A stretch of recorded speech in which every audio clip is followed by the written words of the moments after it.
Chapter 107, Sienna 4. Sienna's smile suddenly shook slightly. Her green eyes widened into circles as she piercingly stared at Eugene.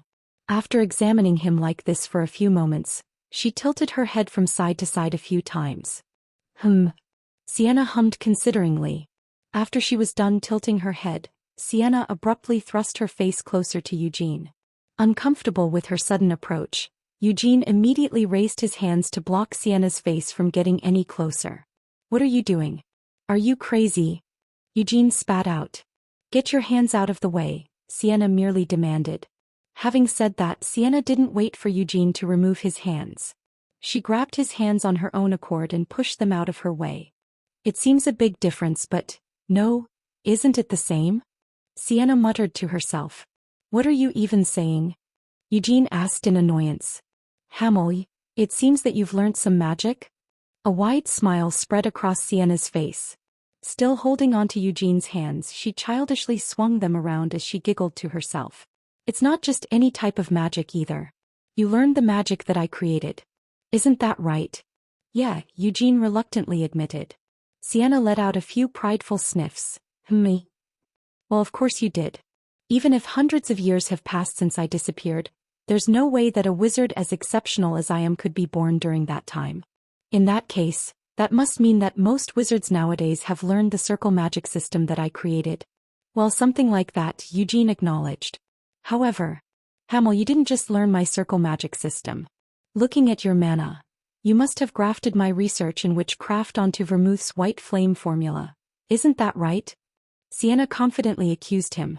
Eugene wasn't sure what was causing Sienna so much amusement as she continued to smile at him. It didn't just stop with her cheerful expression, she was still sniffing proudly as she giggled. Eugene felt that her attitude was a bit annoying. But the fact of the matter was that he had learned the circle magic system, as well as her research in witchcraft. Since that was the case, that meant Eugene was practically Sienna's disciple. Although Eugene had claimed to be Sienna's disciple at several points before today, he had no desire to be recognized as a student by Sienna herself. Doing something like that would create an inevitable conflict with his own self-esteem. Eugene awkwardly replied, "I might have learned those, but from now on you should worship me as your teacher," Sienna abruptly demanded. "Did you really think I learned those because I wanted to?" Eugene argued. "After hearing about your death—" "I didn't die," Sienna interrupted. Eugene continued. "After hearing about your disappearance, well, you could call it an act of mourning an old comrade and friend." "So what are you saying? Are you trying to claim that you didn't really learn the circle magic system? I guess that you haven't learned anything from witchcraft either, right?" Sienna sarcastically refuted his denials. "I'm the teacher, you're the disciple. Got that? Are you looking for another beating?" Eugene threatened her. "Then I just don't need to use magic for the rest of my life now, do I? That way I don't have to call you teacher." "Don't say something so ridiculous, Hamel. You've already drunk all the sweet water. And learned everything you can, so why are you arguing at this point? How can a person be so shameless?" "What the hell do you mean by that?" "Well, even in your past life, you were always a shameless son of a bitch." Surprisingly, Sienna quickly accepted his refusal to call her his master. By now, she had stopped swinging Eugene's hands around and let go of them, but she still hadn't stopped smiling and giggling to herself. With the way they were sitting, the distance between them had gotten pretty close. Sienna seemed to suddenly realize this. Letting out a low cough, she tapped one of Eugene's knees and said, "You're too close. You should back up a bit. You're the one who crawled up to me in the first place, so why are you complaining to me?" Eugene protested. "When did I crawl up to you?" Sienna denied in embarrassment. "Could you really have aged so much that you now have dementia?" Eugene eyed her consideringly. "Have you forgotten the way you grabbed my face and molested it earlier?" "Hamel, you just try and call me old one more time and see what that gets you," Sienna darkly promised him as flames seemed to burst forth in her eyes. "If you hadn't been defeated on the way to the castle of the Demon King of Incarceration, you would have been the same age as me. Therefore, if we're calculating your actual age, we should count all the years since your previous life as well. If you're going to spout such bullshit, you should at least make it sound a bit more reasonable. Do you really think that makes any sense? Why would you include the years since my past life into my age? Age is calculated by how old the body is." Since I've been reincarnated, my body is fresh and young. As for you, Eugene trailed off suggestively. Why don't you just go ahead and say another word? Sienna challenged him. Because I really will kill you. Well, I'm just saying, Eugene backed down after some thought. The physical body is mere vanity, Sienna sniffed. Besides that, my body has been sealed for hundreds of years and I physically reconstructed it several times before that. If I'm released from this seal, I'll reconstruct my body once more, and then my body will return to being just 1 year old, too. Yeah. Go ahead and call yourself 1 year old. Would you like me to gift you a pacifier as well? I'll carry you on my back and even rock you to sleep with a lullaby, Eugene offered.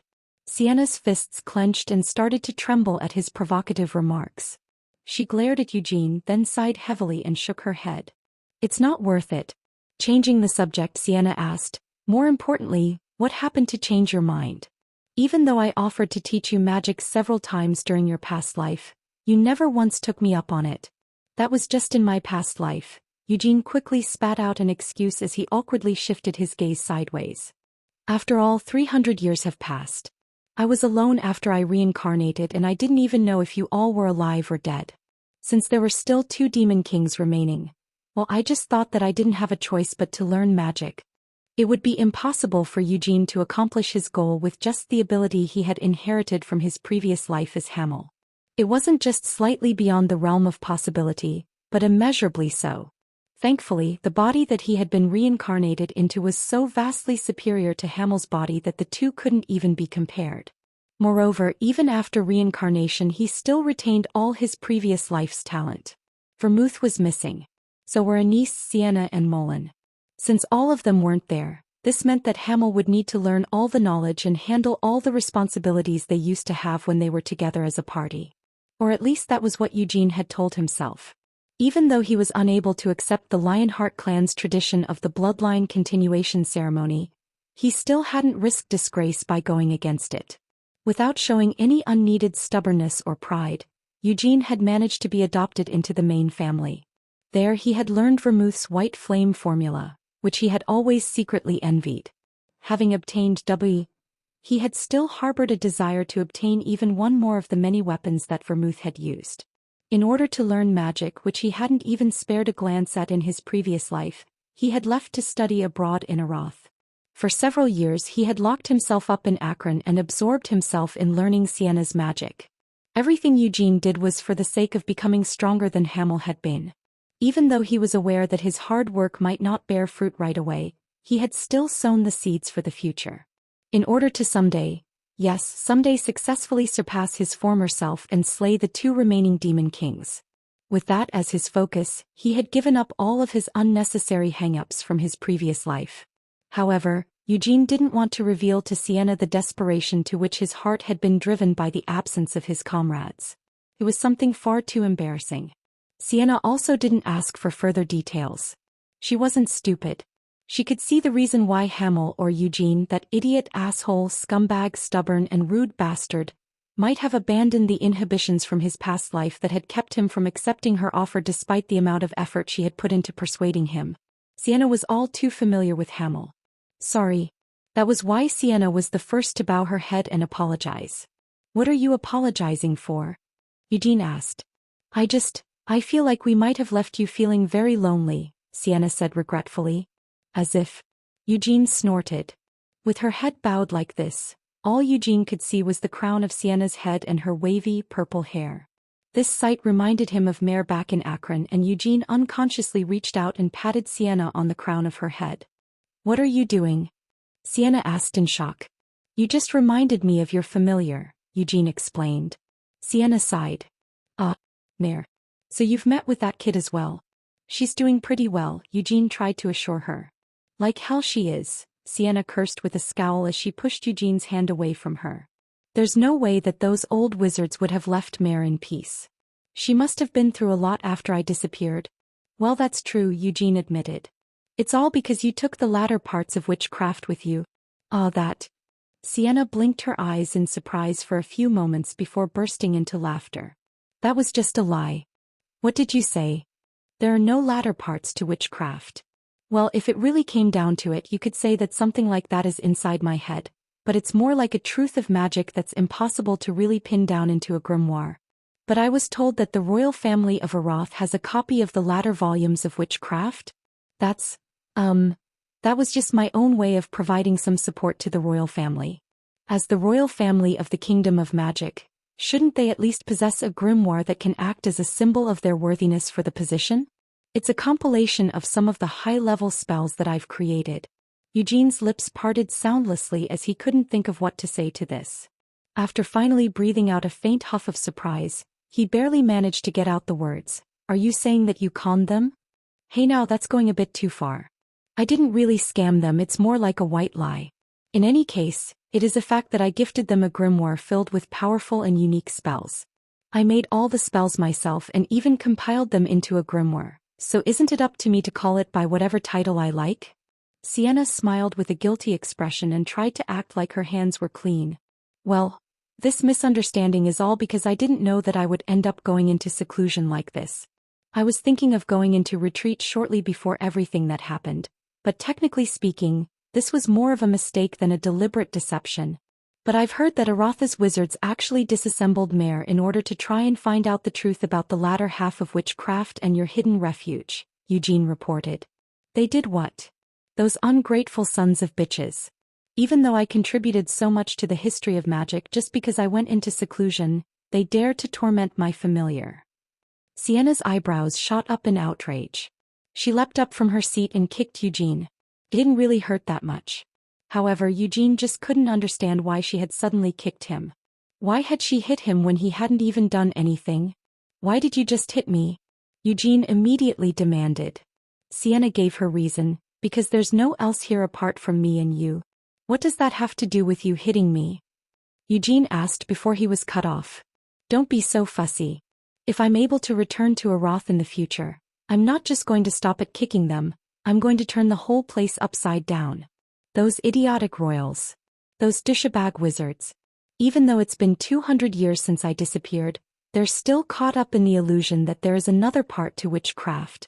Unable to contain her rage, Sienna stomped her feet as she shouted. Eugene also felt the same sense of betrayal. Even though he had given so much thought to joining the court wizards, just because he was promised access to the latter parts of witchcraft, only to be told that the other parts didn't exist in the first place? Sienna turned to Eugene. You're also an idiot, Hamel. I'm not the idiot that's Mullen, Eugene defended himself. That's right, you're just an asshole. Sienna agreed. You should have seen witchcraft as well, right? Based on the qualities and feel of your mana, it seems that you've been able to attain a slight comprehension of my research in witchcraft. But even so, you actually believed that there would be a second half. Of course I didn't believe it, Eugene lied unconvincingly. Sienna picked up on it immediately. Don't lie to me. Well, if you really look at it, isn't it all your fault? Why did you come up with such a lie that ended up wasting so many people's time? What? You want to call it a white lie? You want to return to Aroth and flip it upside down? Before you do that, you need to get on your knees and apologize to Mare. Because of your lie, you caused Mare so much trouble. Eugene turned the tables on Sienna. Of course I'll apologize to her, Sienna admitted with a pout as she sat back down. So anyways, witchcraft, how was it? What kind of reaction are you expecting from me? Eugene asked hesitantly. Your honest opinion only. I'm eagerly waiting for your admiration and awe at the work of the greatest genius in the history of magic, the likes of whom never have been and never will be seen in the past, present, and future, Sienna boasted. Oh, well, your magic was quite nifty, Eugene agreed. Is that it? Really nifty? You really can't be honest, can you? At some point Sienna had stopped pouting and was now smiling once again. I guess it is pretty nifty. The core principle of witchcraft is the eternal whole. The witchcraft that I left in Akron was just a textbook meant to guide those fools into understanding the eternal whole. All right. I already know that you're a genius, so stop changing the subject and answer my questions, Eugene said, staring at Sienna without any traces of amusement. Sienna also stopped smiling. Raizakia, that son of a viper, how am I supposed to find him? Eugene asked once more. I already said that it's impossible for you as you are now, Sienna muttered. Do you think that I'm asking because I don't know that? Even in my past life, that bastard wasn't someone that I'd be confident in taking out on my own. Eugene informed her. The black dragon Raizakia was a monster. Even before his fall, he was one of the strongest among the younger dragons. But after he had killed his own lord and devoured the chief dragon's heart, he had become an even more intimidating monster. Sienna, are you worried about me right now? Eugene asked her. No, Sienna lied unconvincingly. Of course not. Who'd be that stupid?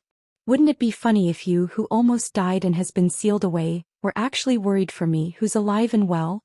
Eugene noted sarcastically. What if, Sienna muttered while avoiding his gaze. For my sake you do go looking for Raizakia, and when you finally find him, he kills you? In that case, what am I supposed to do? What do you mean, what are you supposed to do? Eugene scoffed.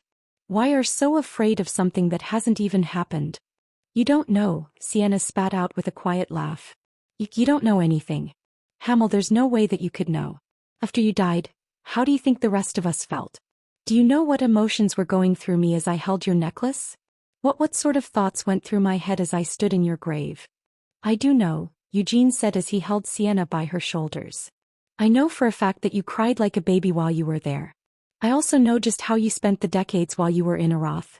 Taken aback, Sienna fell silent. But do you know how I feel? There's no way that you could know that. You who has been trapped here by this seal will definitely not know how I feel. You might know the me from my previous life, but you have no idea about the current me, Eugene argued. That's probably true, Sienna weakly admitted. Then you just need to find out for yourself. But if you remain trapped here, then you definitely won't be able to learn anything about me, Eugene stated with confidence. Sienna Meridian, stop pointlessly worrying about me and get rid of the delusion that I, as someone who's been reincarnated once, will allow myself to be defeated once more. Sienna raised her head to look up at him. Eugene continued, you came to find me and I also went looking for you. I'm sorry, but I can't just stay out of this. I will free you from this place somehow. I'll make sure that you're free to stand up on your own and walk out of here, so that you can travel together with me. Even if you sit there whining that you don't want to go with me, I'll take you out of here even if it means I have to drag you with me. Sienna's eyes wavered at these words. Eugene's hands tightened around Sienna's shoulders as he looked straight into her trembling green eyes. You have no objections with that, right? Ahaha. After he spat out this final question, Sienna burst into laughter. You say that I don't know the current you? No, that's not true at all. I know you, Hamel.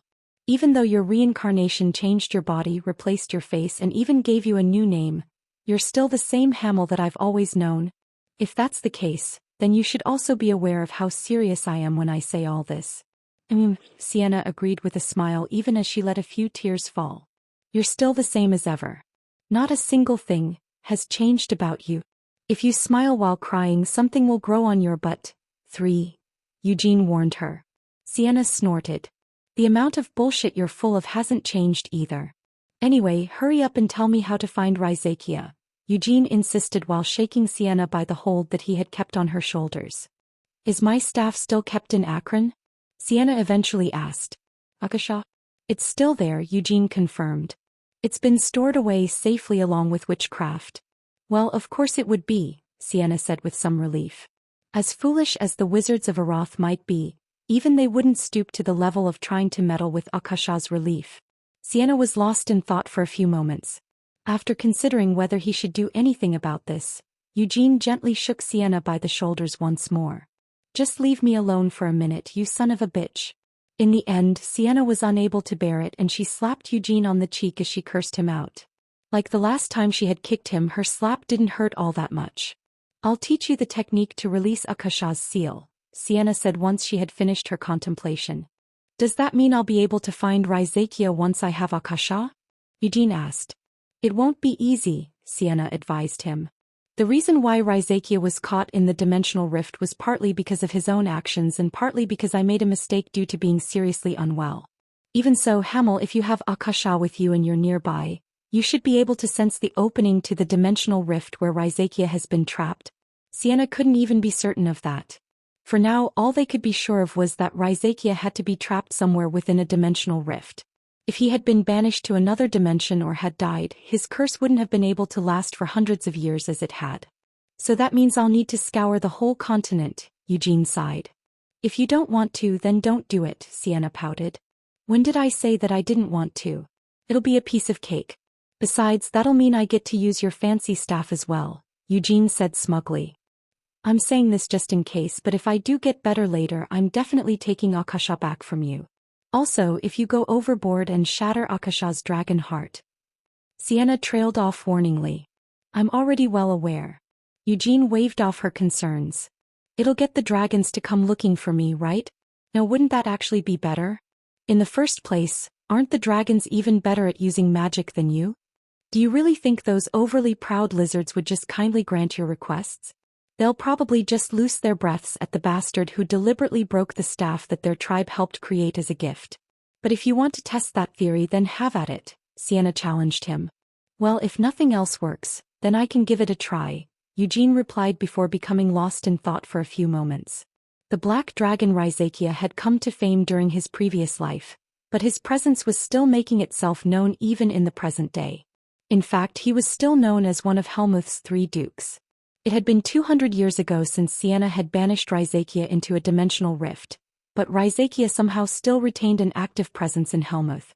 If that truly is the case, that means the Raizakia in Helmuth has to be a fake, Sienna said, her eyes narrowing in suspicion after Eugene had conveyed this information.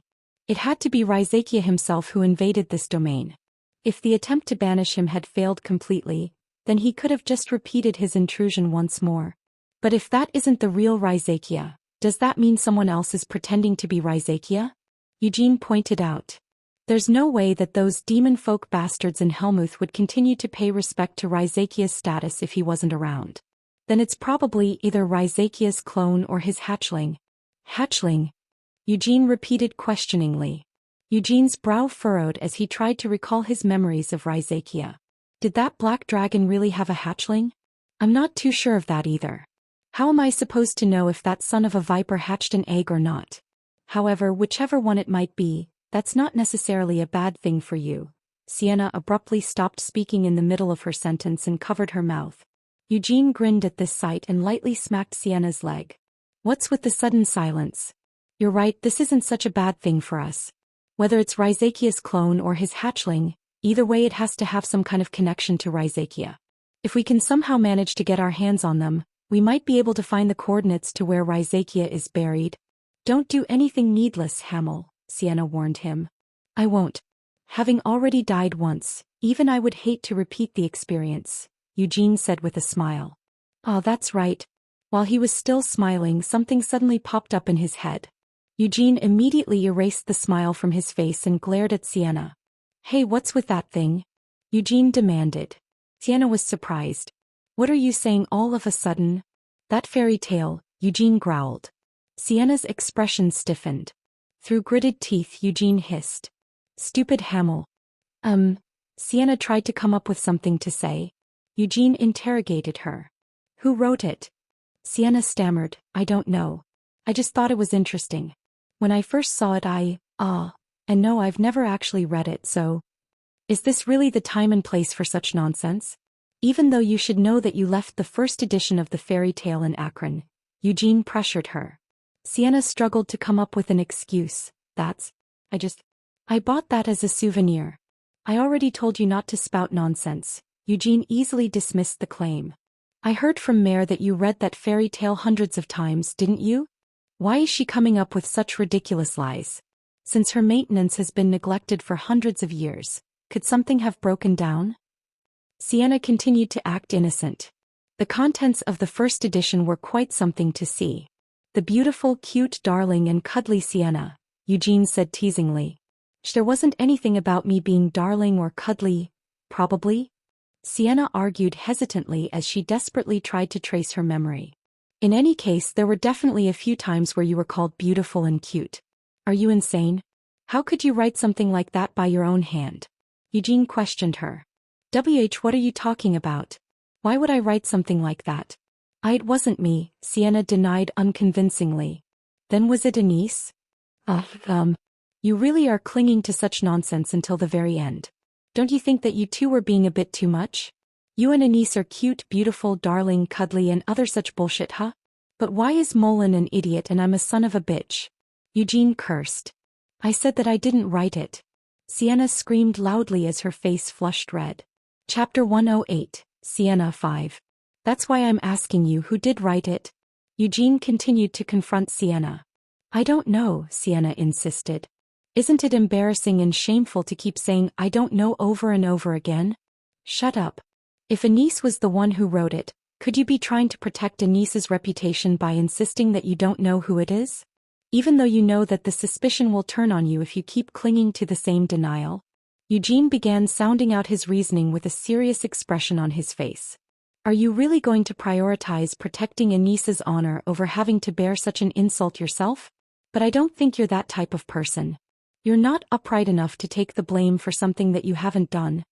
What do you know? Sienna stammered. Although I might not be as insightful as you, I think I have a pretty good idea of the depth of your character, said Eugene. These words caused Sienna to blush all the way up to her earlobes. She was unable to look at Eugene directly, and she awkwardly lowered her gaze to the floor as she fiddled with her fingers. It's really not me, Sienna attempted to deny it one more time. Why don't you look me in the eye and say that? Eugene challenged her. Sensing she was about to be boxed in, Sienna tried to change tracks. This all happened 300 years ago. So, it's not really a big deal, isn't it?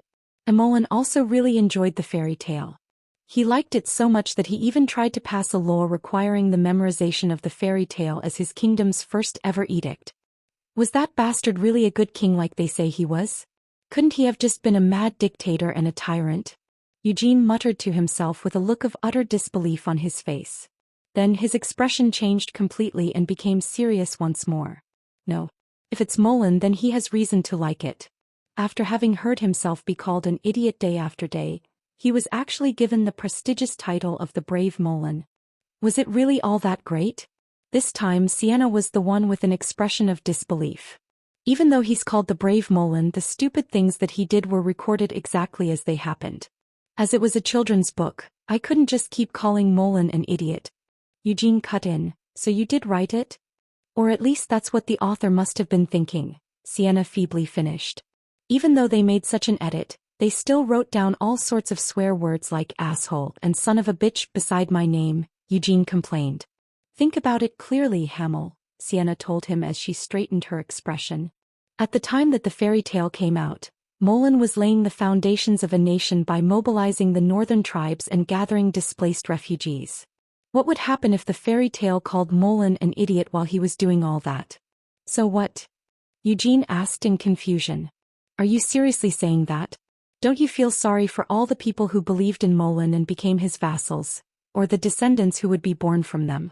What kind of sins could they have committed in their previous lives to deserve hearing other people mock their king for being an idiot?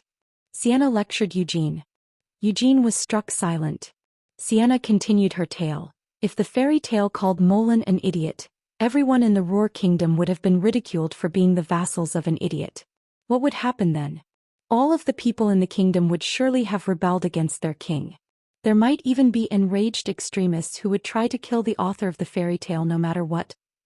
With an imagination like that, you could practically write a novel, Eugene sharply commented as his expression twisted into a scowl. Fine. This is all because I died too early before I got the chance to leave behind any descendants. Is that right? If I hadn't died so early, then I wouldn't have been called the stupid Hamel. Well, something like that, Sienna agreed. So why did you feel the need to do that to me? Eugene asked her. I already said that I didn't write it, Sienna insisted. What was it that I'm supposed to have said right before I died? Sienna, I've always liked you, quoted Eugene. Sienna's hands rose to cover her face. Then her body started shaking and she could no longer sit face to face with Eugene, instead choosing to turn her body in the opposite direction. It wasn't me, Sienna whined. Then could it have been Anise? Eugene prodded. I don't know. Sienna loudly screamed as she shot up to her feet. I told you that I don't know. So why do you keep asking me? I really don't know. Some other bastard must have written it. You seem embarrassed, Eugene observed. You're the one who made a mistake, Hamel. Why did you have to go and die first? And who asked you to go and get yourself reincarnated? If you hadn't been reincarnated, you wouldn't have been able to read the fairy tale yourself in the first place. Sienna argued passionately. Sorry for coming back to life, Eugene sarcastically apologized. I guess I should have just stayed dead. It was my mistake to let myself be reincarnated. Sienna's shoulders trembled slightly at these words. She turned her body to face Eugene once more. With a helpless expression on her face, Sienna chewed on her lips. As she hesitantly stood there, unsure of what to say, tears welled up in her wavering green eyes. "Sorry, I said something crazy," Sienna apologized tearfully. "No, that's... I was just joking with you. Why are you taking it so seriously?" Eugene responded awkwardly. "It's because I said something that I really shouldn't have. I'm so sorry, Hamel." Sienna choked out these words as tears fell from her downcast face. Seeing Sienna with such a tremulous expression on her face, Eugene let out a long sigh and comforted her. "It's fine. Because I'm the one who should be sorry for dying first." "Hick." A sob was Sienna's sole reply. "I don't know whether it was you or a niece who decided to call me the stupid Hamel, but I'll forgive you for that as well," Eugene said. Sienna continued crying. "Sniffle." Eugene finished with, "And thanks for my memorial stone." Sienna stopped sniffling any further. Her face, which had been flushed a bright red until just now, suddenly became pale. Eugene's words had reminded her of something. That's right, the memorial stone. She had written something like that. While thick drops of tears were flowing from her eyes, Sienna had carved several inscriptions onto Hamel's memorial stone. It wasn't just the memorial stone either. She had also prepared a separate note on Hamel's coffin, while Vermouth, Molin, and Anise weren't looking. Without anyone knowing, she had written a last message for Hamel on the lid of his coffin. "Someday I will meet you in the world you've been longing for." Her pale, drained face once again began glowing bright red. Sienna had written down all those things because she had thought that she would never be able to see Hamel again. Eugene continued, "There was also the coffin." Sienna snapped out of her fugue. "I'll kill you. When you were erecting my statue, you sure did cry a lot." "When did I ever cry?" "Stop imagining things." Eugene teased her. "But I saw Molin drinking your tears." "That's ridiculous. How do you know all that? Your soul should have been inside the necklace." "Were you still conscious even though all that was left of you was your soul within the necklace?" Sienna's voice was shaking as she asked this question. Although there was no way she could think of that this was true, Sienna couldn't help but imagine the worst-case scenario where something like that was possible.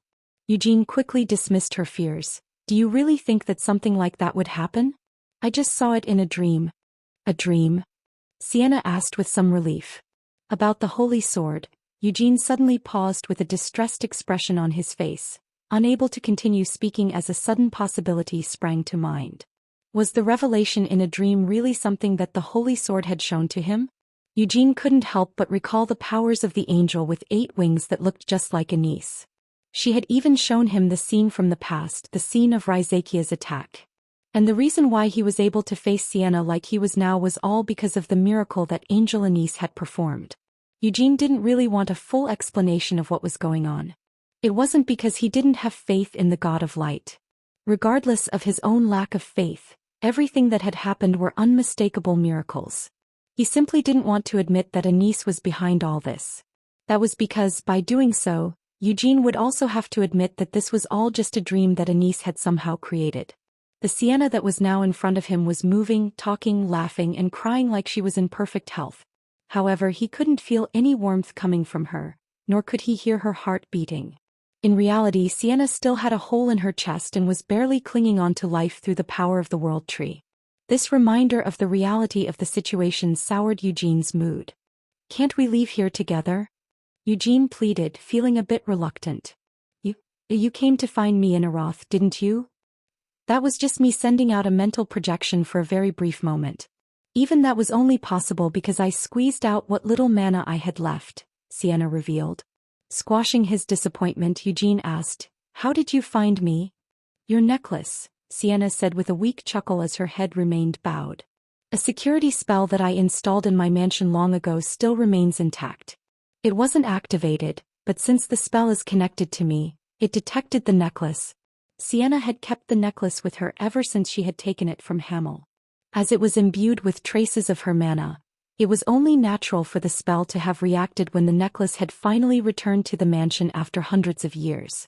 "So I squeezed out the last of my mana and went to check the situation. The body produced this way was only an imperfect version of mental projection, but even so, I still managed to find you," Sienna said with some lingering relief. Eugene didn't ask any further questions and just sat next to Sienna. Sienna also stopped talking to Eugene. She just quietly sat down and hugged her knees while staring forward blankly. Though sometimes, no, quite often she would turn and glance at Eugene. You should get going. After sitting there silently for a while, Sienna was the first to break the silence. She stopped glancing over toward him and instead stared at him directly. There's no point in you staying here any longer. Eugene was also aware of this. This was why Eugene so hated the night demons, who would tempt people with a dream that made them reject reality. A dream that could never become reality but was still extremely close to reality. As long as they mixed in a few factors that were different from reality, it was easy for them to seduce the human mind and completely destroy it. Probably, Eugene reluctantly agreed. Even though he was all too aware of this truth, it wasn't so easy for him to accept it. Now it felt like Eugene could understand a little what was going through Yuet's head. If you didn't want to face reality and instead rejected it, it would be easy for you to become addicted to the sweet dreams that the night demons offered. Even so, you needed to face reality. If you remained stuck within a dream, you wouldn't be able to change anything about your reality.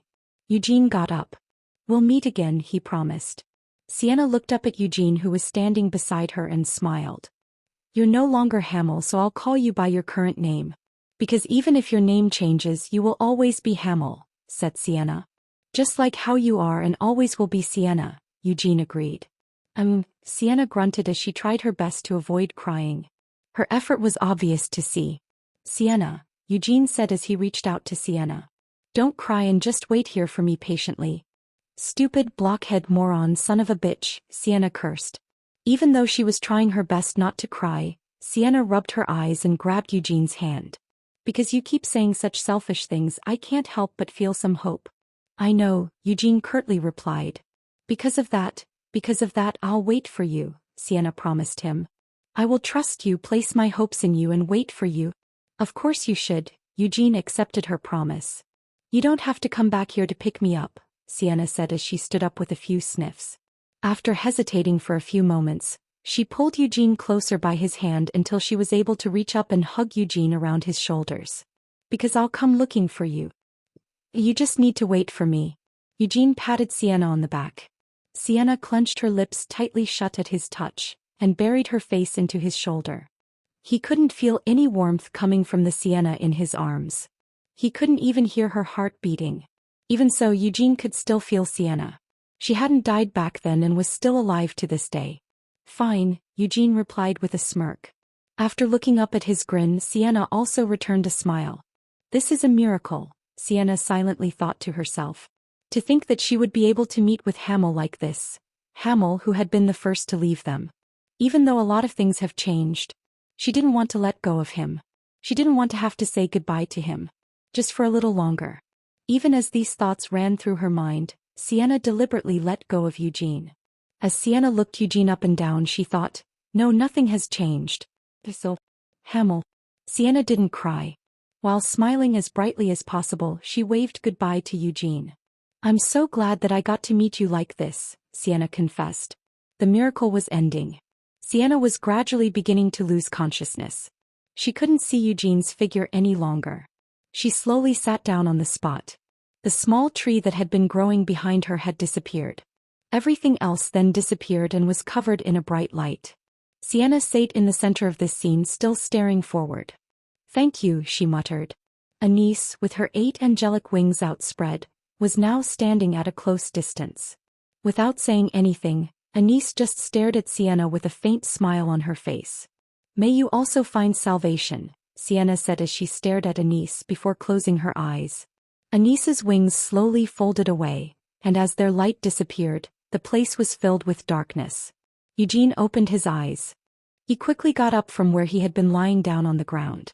Everything was as it had been before he fell unconscious. Not a single thing had changed in reality.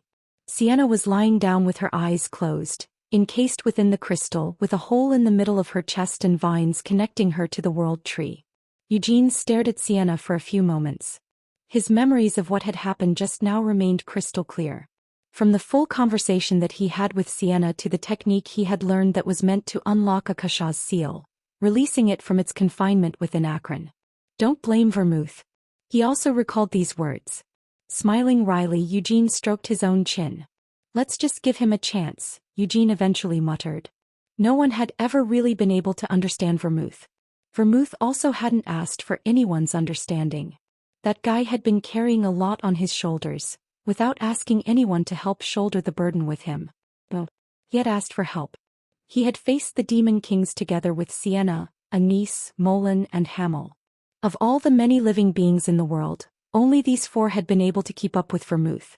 However, Vermouth still hadn't sought any understanding from his comrades. After Hamel had died in the castle of the Demon King of Incarceration, Vermouth had tried to pull everything together all by himself. Whether it was the oath or Eugene's reincarnation. We never understood each other. I don't know why Vermouth did it or what he was really planning. It's not like I'm Vermouth and right up until the end I never really understood him. I think you're just the right person for the job. Vermouth may have eventually failed, but Hamel, if it's you, then you might really be able to do it. It's heavy, Eugene muttered as he massaged his own shoulders. This is why I hate being called a hero. He soon saw that Christina had collapsed nearby. Anise wasn't anywhere to be seen. However, the wand that had resonated with Anise's light was still touching Christina's fingertips. Eugene stared at Christina for a few moments, then picked her up and carried her. Christina was still unconscious, so how much time had really passed since he'd been caught up in the miracle? It didn't seem like it had been too long. Fortunately, Christina had only lost consciousness and there didn't seem to be anything wrong with her. Just what is her true identity? Eugene thought to himself. There was no way that Christina could secretly be Anise. But that Angel had been partially connected to Christina. Well then, Eugene muttered as he let out a sigh and turned his head. He took one last look at Sienna's face, whose eyes were still closed peacefully. Wait for me. After saying goodbye like that, Eugene headed out of the world tree while carrying Christina. Hamel. Tempest's shout echoed inside of his head. What in the world just happened? And what exactly was that light? Can't even get a moment to wallow in my emotions.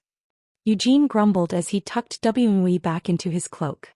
Chapter 109, The Flame, 1. Ugh. Christina came to her senses with a groan. She immediately tried to get up, only to be stopped by a surprise. Instead of lying on the ground, Christina was currently resting horizontally in midair. Slept well? Eugene asked as he glanced back at her. Without replying immediately, Christina first took a look around at their surroundings. They had just been inside of the world tree. After she had cast the revitalization spell, she seemed to have lost consciousness. Christina didn't know what had happened after that, but she knew one thing for sure. This wasn't the inside of the world tree, nor was it anywhere within the elven domain. Did I fail?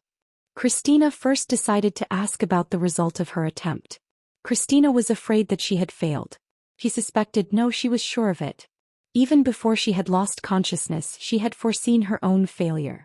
Christina's divine power could neither heal Sienna's wounds nor wake her up. Even so, the reason why Christina couldn't help but feel the need to ask this question was because of the strange state that her body was in. In order to cast a divine spell of that magnitude, she had had to squeeze her divine power to its very limits and pour everything that she had into the spell. But my body feels light. Her mind didn't feel overdrawn either and was actually pretty refreshed. Her divine power was also fully charged, as if she hadn't even cast a spell. It was a failure, Eugene responded as he lowered Christina to the ground. You made quite a flash of light, but in the end it wasn't enough to revive Lady Sienna. As I thought, Christina said with disappointment. It looks like you aren't able to clearly remember what happened? Eugene asked. Yes, Christina confirmed with a furrowing of her brow as her feet touched the ground. I know that I failed, but what am I doing here? You're here because I brought you out with me, Eugene explained. Of course I know that, Christina snapped. What I'm asking is, why have we left the world tree? Just because I failed once, are we really just giving up? Instead of replying immediately, Eugene stared at Christina. Eugene didn't have the capability of reading minds, but he could tell that Christina was currently telling the truth. Though there wasn't really any reason for her to lie. Christina didn't seem to know anything about Anise, who had become an angel. Anise recognized me, Eugene recalled. That was unquestionably the reason why she had appeared and performed such a miracle. For now, Eugene decided not to look into the matter of Anise. It was a difficult issue that would only bring harm if he tried to dig into it prematurely. Moreover, if he wanted to know the truth instead of Christina, he would need to investigate her superiors. This meant Cardinal Rogerus, who had adopted Christina, and the Pope, who had assigned Christina as a saint candidate. "We haven't given up," Eugene finally responded with a shrug. The resuscitation failed, but a miracle did happen. Huh. Christina gasped, unable to immediately process what she had just been told. "The moment that you lost consciousness, the light seemed to burst out. Then I received a revelation," Eugene revealed. There was no need to say anything about meeting with Anise and Sienna. This matter was so complicated that he wouldn't know where to even start explaining. However, as long as he threw the word revelation around, it was easy enough to convince Christina. Christina truly was convinced by his claim. Letting out another gasp, she clasped her hands together in front of her chest. Eugene felt a bit guilty for lying, but no, it's not really a lie. Because Anise did appear, having transformed into an angel, and did perform a miracle. So if you look at it from a certain angle, you could call that a revelation. Eugene brazenly convinced himself that he was just telling the truth. Still, it didn't feel right to say that the god had spoken to him, so he further explained, "I heard the voice of an angel." At the word angel, Christina's eyes started sparkling. "You said there was an angel. Sir Eugene, did you really see an angel in person?" Christina asked eagerly. The light was too bright, so I couldn't really see her clearly, but I could make out the way she spread her wings," Eugene replied. "Her wings?" Christina exclaimed. "Sir Eugene, for the angels of the god of light, the number of wings is an indicator of their class.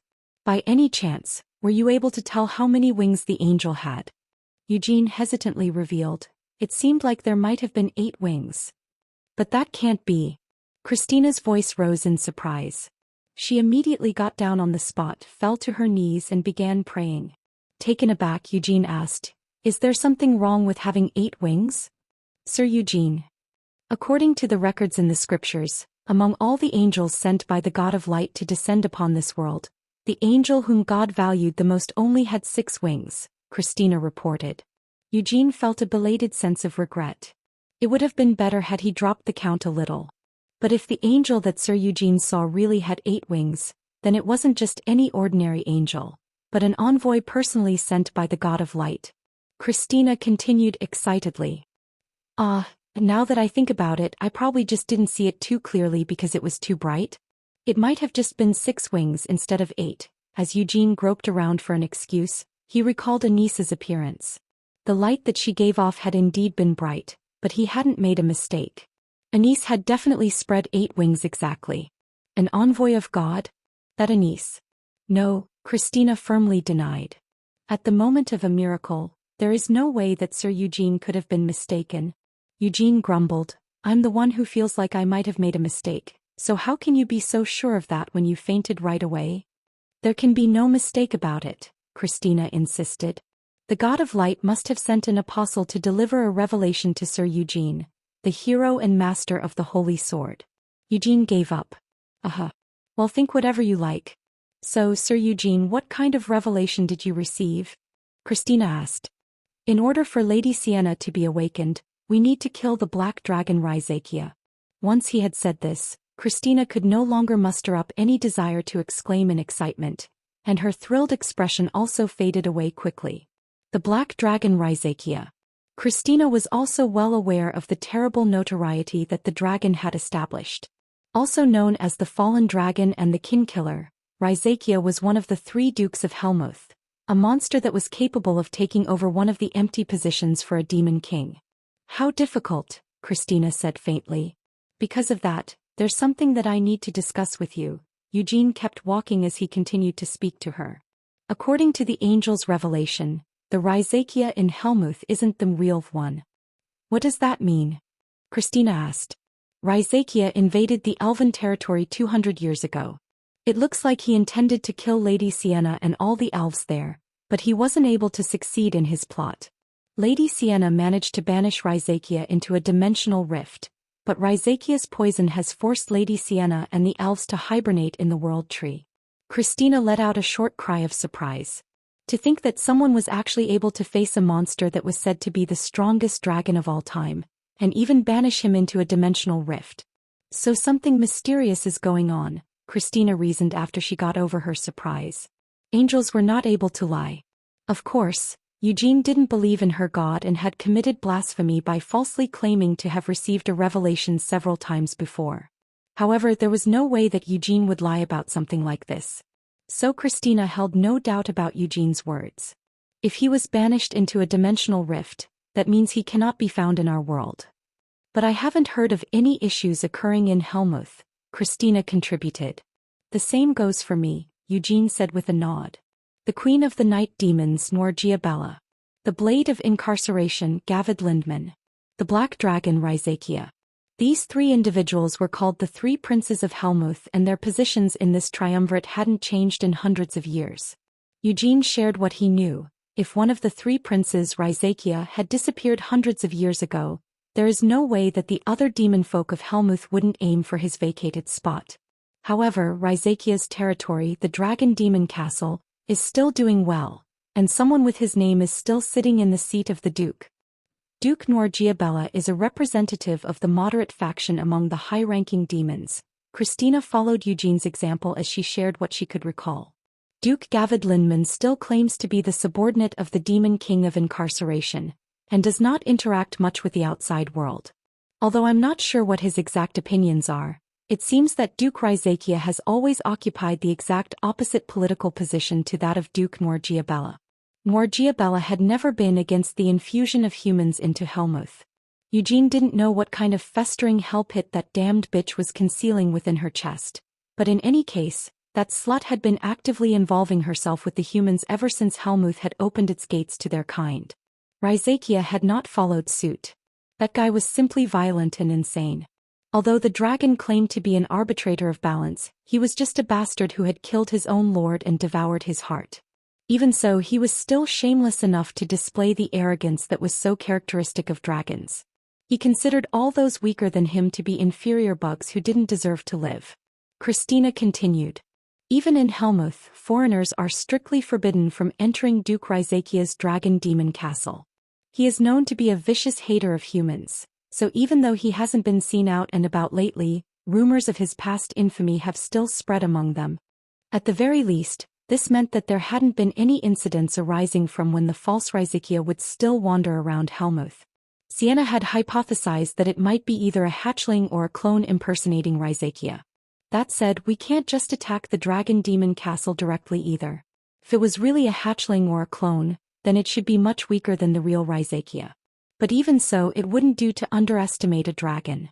At least for now, Eugene had managed to confirm that Sienna was still alive, and he had even had a good conversation with her. I will trust you, place my hopes in you, and wait for you. Sienna had said these words to him before he left her. I can't be hasty, Eugene reminded himself, suppressing his surging emotions. What he needed to do now was to return to the elven village. It was clear that leading all the elves who lived there outside of Samar would be a tiresome affair even just by itself. This wasn't only 1 or 2 elves that they were talking about. He would need to lead more than 100 elves across the hostile forest. After escorting the elves back to the Lionheart clan's main estate, he could then head back to Aroth and get his hands on Akasha. Although he would probably be forced to deal with the wizards of Aroth regarding this matter. As long as he put forth evidence of Sienna's recognition of him and his legitimate claim to the staff, they would have no choice but to keep their mouths shut. Eugene hummed to himself as he listed all the things that he would need to do in the future. Then he slipped his hands inside his cloak. Sir Eugene, is that? Christina trailed off as she approached him with a surprised expression on her face. Her eyes widened into circles as she saw the long branch laden with leaves that Eugene was holding. I twisted one off, Eugene casually remarked. Christina gasped. Is that even allowed? Why wouldn't it be? Eugene shrugged. You saw how large the world tree is. Breaking off one of its branches makes no difference to it. Eugene didn't feel any guilt about twisting off one of the world tree's branches. In fact, he felt that doing so was unavoidable. While he had kept hold of the leaf that had led him to the elven domain, a green branch and its many leaves seemed like they would be of more help than a single dried leaf. They still needed to transplant the saplings of the world tree to the forest at the Lionheart's estate. Although Eugene had broken off the tree branch in order to help with that, he couldn't deny that he hoped it might prove useful in other ways. A leaf of the world tree would usually allow you to warp to the elven territory no matter where in the world you were. He had tried out that function while Christina was still unconscious, but it seemed that the warp function wasn't enabled while the elven domain was still sealed away. Come to think of it, I didn't talk to Sienna about Signard. This thought belatedly crossed Eugene's mind. Oh well, it's not like he even gave me any words to pass on to her. It wasn't just Signard that they hadn't managed to get around to talking about. There were a lot more stories that Eugene had wanted to share with her. What about all the things that had happened to him since he had been reincarnated? That alone would have been enough for them to spend a few days talking about it. We can just do that next time, Eugene reassured himself. Because this wouldn't be the last time they met. Eugene could feel Sienna's presence coming from the small branch that he held in his hand. Eugene had memorized the way back to the elven village. Since it was protected by its barrier, he wouldn't be able to enter it directly, but as long as he got close, Signard or one of the other elves should come out to meet him.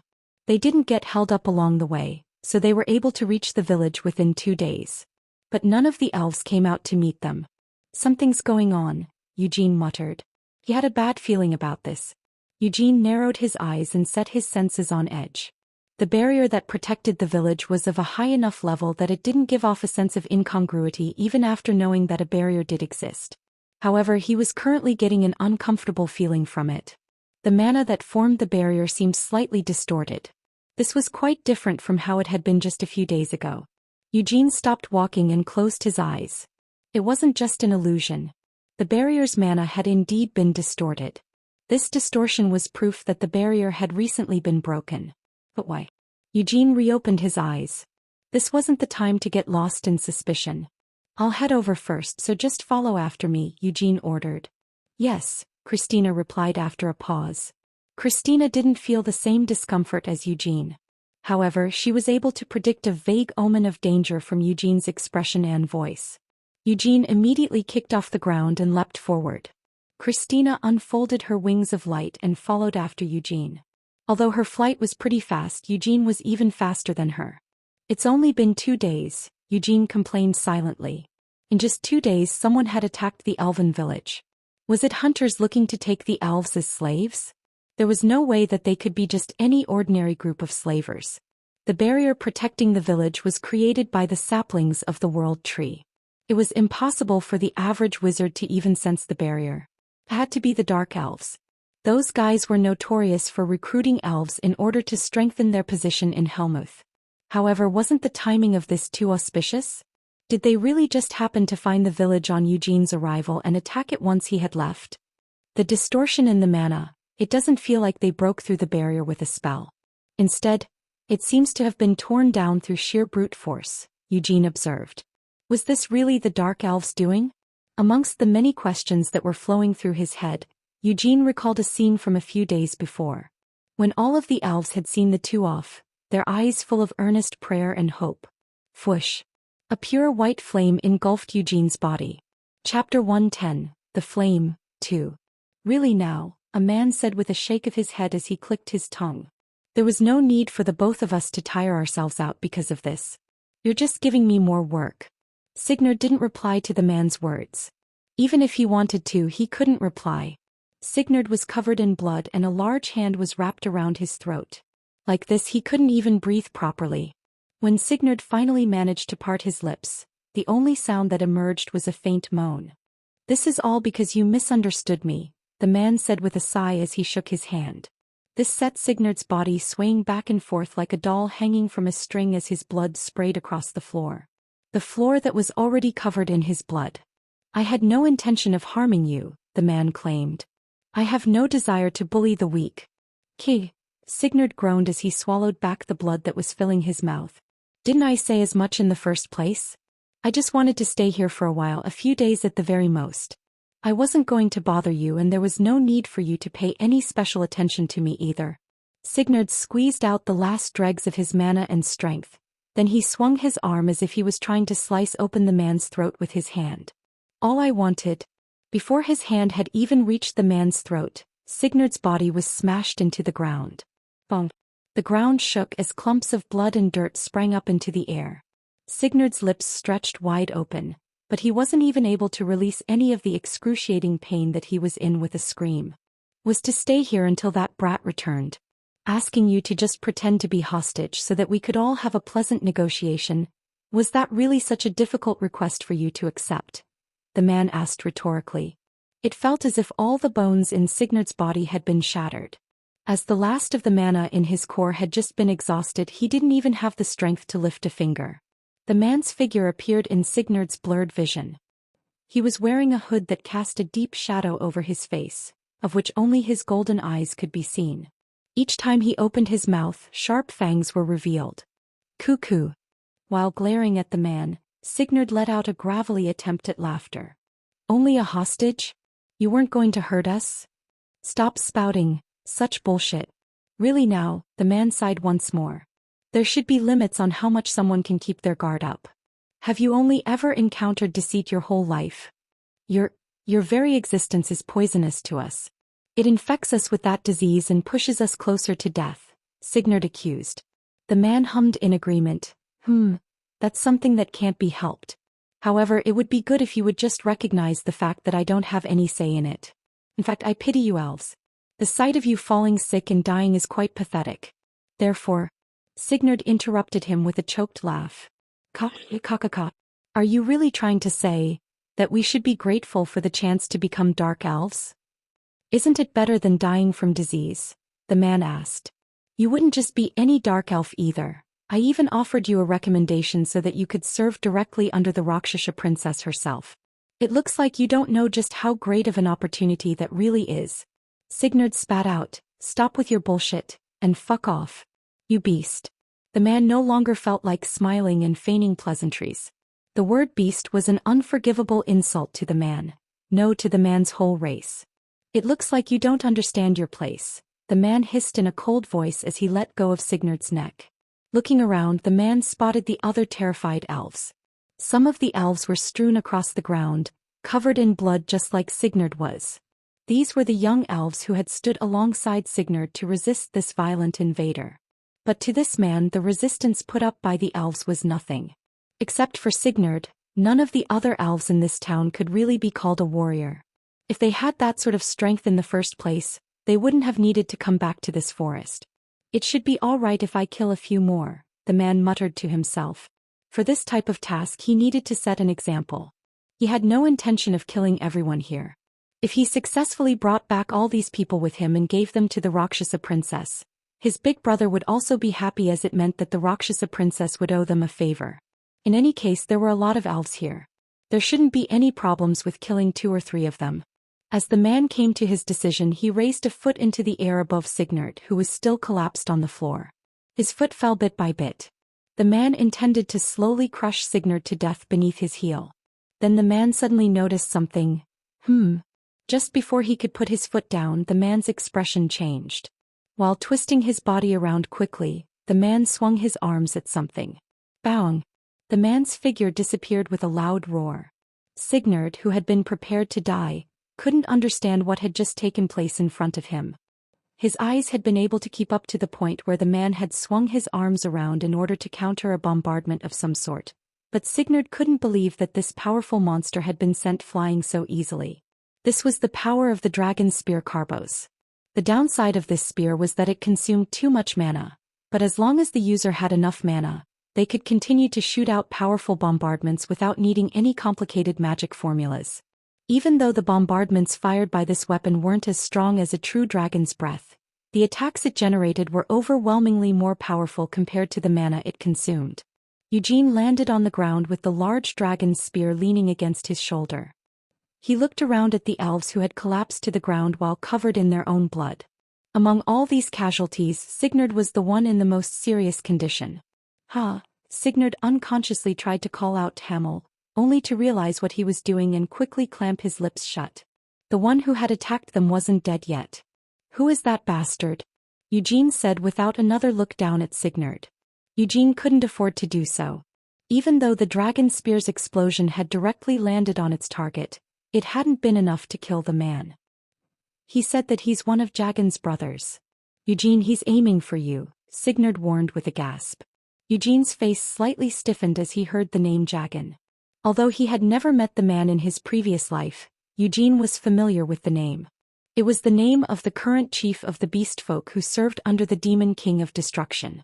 The son of Oberon.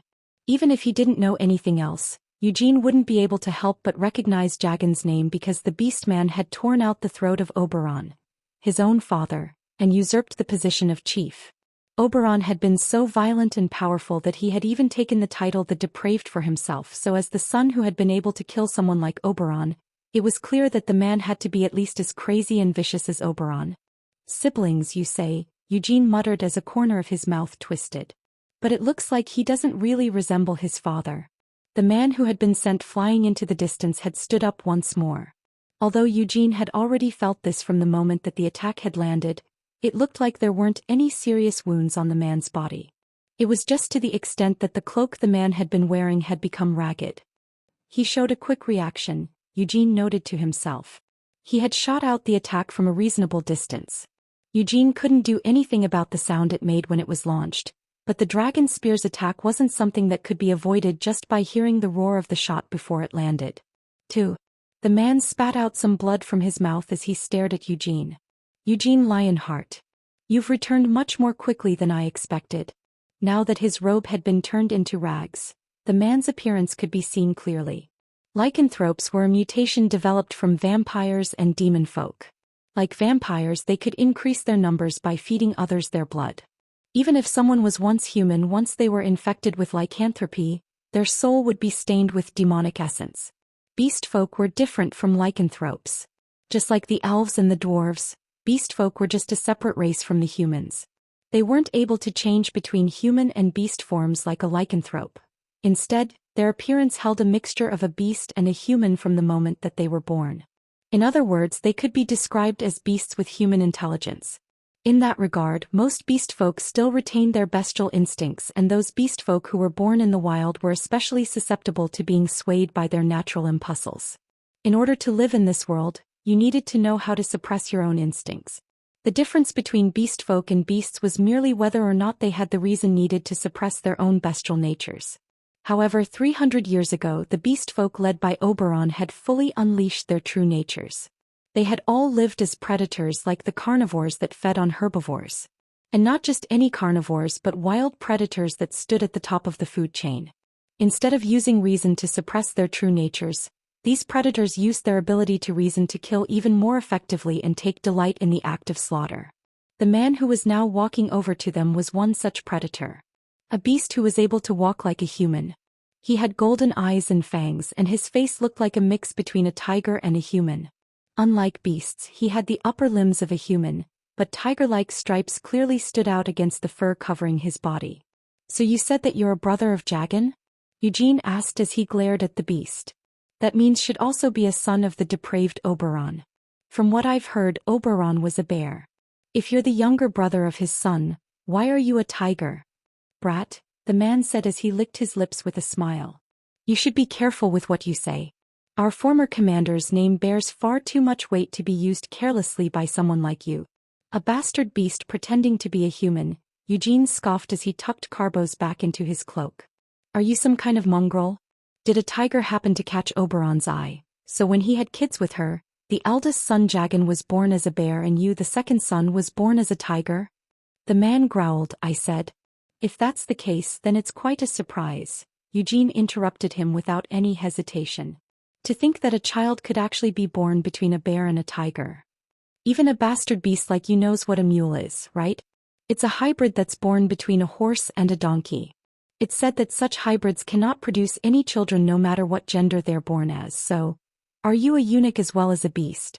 Be careful with your words, the man spat out as his face twisted into a scowl. Eugene also no longer had a smiling expression on his face. If I am careful with my words, are you really just going to let me go as I please? Eugene asked, his hands still inside his cloak. You've come here to kill me, haven't you?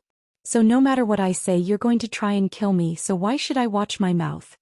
This man knew exactly who Eugene was, but Eugene had never once revealed his identity upon entering Samar. In this forest, only Christina and the elves living in this village knew about him. So the fact that this bastard beast had come here in order to catch Eugene meant that. Who was it? Eugene asked himself. Someone outside of the forest had opened his mouth. Could it have been someone from the Holy Empire? Or perhaps, it might even have been someone from the Lionheart clan side of things. Eugene didn't want to even imagine that this was a possibility. Among the members of the Lionheart clan, not many had been informed that Eugene would be going to Samar. There was Genos, commander of the 2nd Division of the Knights of the Black Lion, Doines, head of the council, and Gilead, the patriarch. Apart from those three, no one else had been informed of the fact that Eugene was heading to Samar. Even Eugene's biological father, Gerhard, and the twins Cyan and Seal, were unaware of Eugene's departure from the Black Lion Castle. "You sure have a disgusting mouth on you, brat," the man said without any attempt to conceal his bared fangs. "If I was going to kill you, then I could have killed you at any point before now. Did you know? When you picked up the one-legged elf, I was the one who took care of the warriors from the Garong tribe that were chasing after you.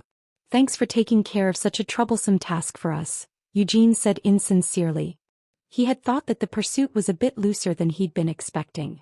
Eugene narrowed his eyes as he glared at the man. That being said, this meant that the man had been following Eugene right from the very beginning. "I didn't even notice," Eugene thought regretfully. It couldn't be helped. No matter how sharp Eugene's senses were, it was impossible for him to have noticed someone who was following them from such a considerable distance. On the other hand, the man had already been aware of Eugene, and the uniquely strong sense of smell that beast folk shared meant that he wouldn't lose Eugene's scent even from a distance. "So you were saying that your goal isn't to kill me? So what is your purpose?" Eugene asked. "Unlike that stupid elf, it seems that we're able to communicate," the man said as his lips twisted into a smile. "My name is Barang. Brat, about what you've been yapping, I might not share the same blood as Jagan, but we do share a bond of brotherhood between us." As he had thought. Wasn't it impossible for a tiger to be the descendant of a bear? "The reason I've been following you is in order to find the elven domain that's said to be hidden somewhere within this forest," Barong explained. Eugene listened silently. "Brat, I saw you enter the elven territory. Since I wasn't able to enter along with you, I came here instead in order to wait for you, but that elf bastard sprawled at your feet tried to attack me first while saying that he was going to kill me," Barong stated calmly. "Of course he'd attack you," Eugene said as a smile twisted the corners of his lips. "So what, are you asking me to lead you to the elven territory?" "That's right, let's just keep things simple and make a deal," Barong said with a nod. "And what happens after I lead you there?" Eugene inquired. "Then we can just part ways with a smile." Barong reassured him. "Like I said, I have no intention of killing you." Eugene changed the subject. "Why are you looking for the domain?" "I have no intention of telling you that," Barong denied. "Fine. If that's the case, I'll ask you something else. Who's the one who flapped his lips and told you about me?" Eugene demanded. Barong warned him. "You shouldn't try to know too much, brat. It seems that even though you're asking so much from me in reality, it looks like you don't really want to grant me anything that I desire," Eugene observed. "Such unreasonableness is the privilege of the strong," Barong boasted with a chuckle. Instead of making another reply, Eugene tilted his head to the side. "He says that in the end we're just going to part ways with a smile? As if that would really happen." Eugene couldn't trust Barang's words. Moreover, he was asking Eugene to lead him into the elven territory. It was an unthinkable request. Sienna and the other elves were still sealed away in the world tree that stood in the center of the elven domain. Although he didn't know why that bestial bastard wanted to enter the elven territory, or what he was going to do there once he entered, Eugene didn't even have the slightest intention of leading him there. And this wasn't an opponent that he could turn away with words alone. "Eugene, run away," Signard squeezed out from between trembling lips. Barang also heard these words. He laughed loudly and shook his head. "Are you really asking him to abandon over 100 elves?" Barang taunted Signard. Signard's face contorted at these words. If he sacrificed himself, would it be possible to stall for time? No, that was impossible. Even though Signard had charged at him with all his might, that beast didn't even have a single wound on him. Regardless of how much weaker Signard had gotten from his prime due to being afflicted with the demonic disease, it was an indisputable fact that this beast was strong. Eugene was also aware of this fact. This was a tough guy who had only received minor injuries even after being hit by a bombardment from the dragon's spear. It was impossible for Eugene to fight Barong and win. "Sir Eugene." A voice called out from behind him. It was Christina, who had been following after him and had just now reached the village. With a pale face, she took in Signard and the other elves who had been horribly wounded. Eugene stretched out a hand and stopped Christina when it looked like she was about to come to his side. "Stay there," he ordered her. "Huh." Christina gasped with a puzzled expression, unable to understand his reason for this. Eugene took a step forward. Barong smiled at this step as if he thought Eugene was foolish for doing so. Barong had heard about this brat Eugene Lionheart, a genius who was said to be the next incarnation of the founding ancestor from the history of the Lionheart clan. But Barong could only see him as a 19-year-old young boy. Barong scoffed. "Just give up, brat." Eugene had no intention of negotiating with Barong, nor did he intend to follow Barong's orders. The fortunate thing is, Eugene checked the weapons stored within his cloak. There were dozens of miscellaneous weapons as well as the storm sword Wed, the devouring sword Asphal, the dragon spear Carbos and the thunderbolt Pernoa. Then there was the moonlight sword. "I have plenty of weapons and—" Eugene pulled out his right hand that had been immersed within his cloak. Barong smirked and shook his head.